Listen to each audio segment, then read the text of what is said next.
For the purposes of the record, do I have permission to record this video? Yes, you do. You've tuned in to another episode of Hawkins STEM Chronicles. And this is a production of the Guy R. Hawkins Center for Science, Technology, Engineering, and Mathematics.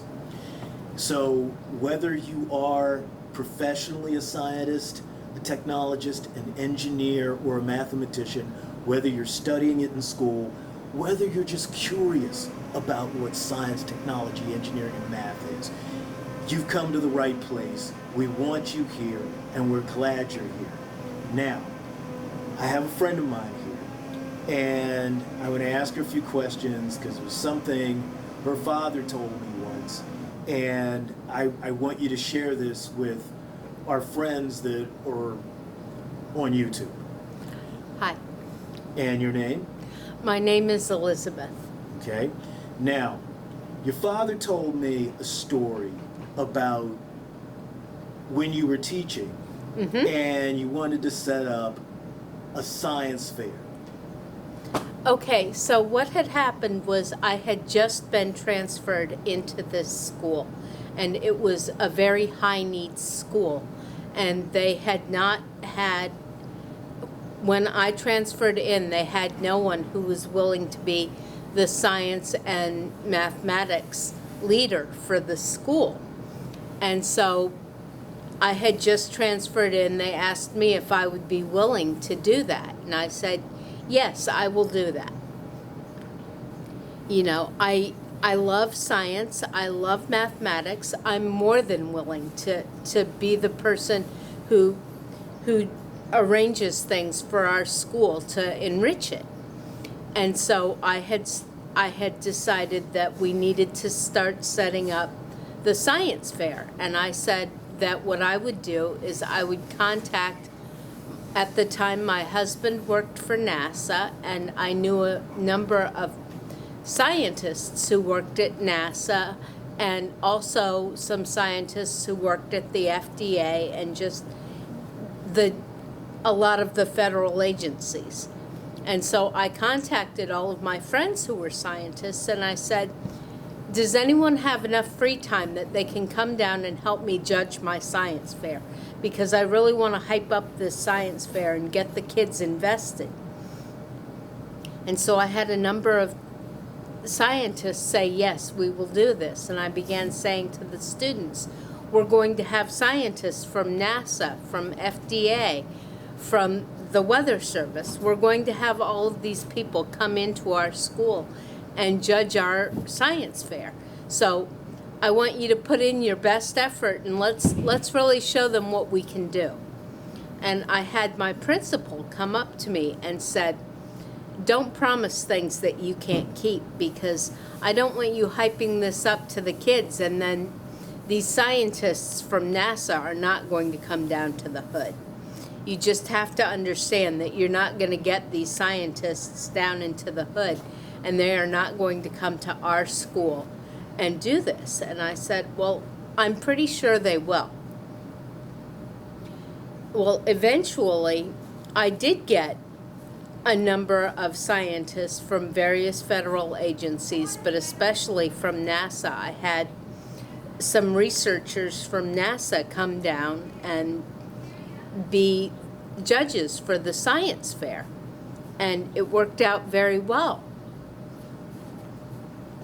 We had an amazing science fair, and I was providing help to students who had special needs because I was a special ed teacher, so I was providing their IEP services even after school for my students, so that they would have the necessary supports so that they could do their best on their science fair. And I had people complaining that that was unfair and that it was unfair that we were doing all of this. And I'm like, no, I'm providing a level playing field. That's what we're doing here. And so when the judges came in, It was actually a student with an IEP who wound up winning the science fair. Okay, let me stop you right there for a second. The acronym IAP means, Individual Education Plan. okay, and what is an individual education plan? So if a student has a disability that interferes with their ability to learn in the standard classroom the way that all the other students are learning, what we do is we add in supports.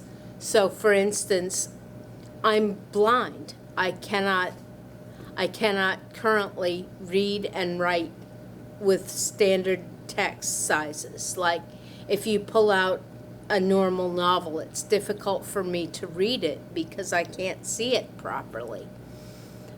But if I had an IEP, it would probably say that I could have a reader, someone who would sit there and read the book to me so that I could understand it if I could not get a copy in either an audio book or in Braille. And so someone else could read that to me and write down what I dictate to them. Okay, so now, and the reason why I asked you to do that, because, let's face it, we don't know who's going to be watching this. Right. And a lot of times, regardless of what you do, there's always some acronym or some set of initials. Right. Nobody knows who they are. All right, so when, scale of 1 to 10, what kind of pushback did you get about killing the science fair? I got a fair bit of pushback. I got told that I was selling it too hard to the students and that all I was going to wind up doing was disappointing the students and that I was not going to get these scientists to come in. And then at the same time, I was also being told that I was doing too much for the students with disabilities and that they should not be getting their educational services outside of the classroom, that was too much, and that I was doing too much, and I was pushing too much, and why was I like this? Okay, now, this brings up an entirely different set of issues, but critically important. And this basically goes to the entire mission of Hawkins STEM, to reach out. So, have you ever heard the term lost Einsteins?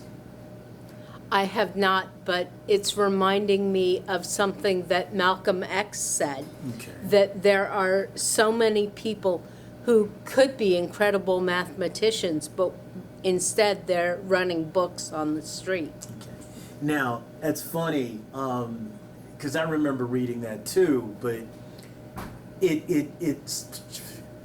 it must be true because we're all hearing this from a multiplicity of sources, that there are people who could, but because they haven't been exposed, because they don't know, because they haven't connected, for whatever reason, they're not going into science, they're not Right. going into technology, they're not going into engineering, they're not going into mathematics. And so, but you were able to do the science fair, right? We did the science fair, and in fact, after the science fair was done, the county came in and gave our science fair an award and featured it in the county-wide newsletter that went out to teachers saying that, special effort was put into this science fair. And then the next year, they asked me to hand off being the science and STEM coordinator for the school to another teacher, and I did that. Okay, so now let me ask you this. So when you were getting pushback about doing the science fair, was there anyone who came to the rescue? Well, initially, no. It was just I was being very stubborn about it and pushing back on my own, saying, no, I can do this. We can get this done, and this is not cheating for students with disabilities. This is just leveling the playing field. So in other words, there may very well be more than one way to teach people about science, technology, engineering, and mathematics, but at the same time, maintaining high standards. Yes. Because you don't want to reduce the standards. You don't want somebody who's doing open heart surgery on you to, like, you know, they're not able to meet whatever the threshold is to be able to do that. We've got to maintain high standards. But there Right. may be different ways of teaching. There are so many different ways of teaching, and this is something I'm very passionate about. There are ways of teaching that are very structured. There are ways of teaching that are less structured. There are ways that reach out to visual learners, which means someone who absorbs information best when they can see it. There are students who absorb information best by hearing it. And there are students who absorb information best when they're actively involved and doing something. And Doing the work. I'm someone who needs to have my hands on and be doing something. You know, when I learned about soil testing, I was elbow deep in mud. That kind of thing. All right, so when what you're telling me is important, what you're telling all of us is important. But one of the things that gets me about what you're telling me is your father told me the story. And okay, fine, and I could have told it, but I didn't live it. You lived the story, Yes. and now you were kind enough to share this story with people who, they don't know me, they don't know you, they didn't know the school, and we're purposely Right. not mentioning the name of the school Right. or the locality for just that reason, because chances are, if this happened with you, this might be happening all over the country and no one knows about it. Right.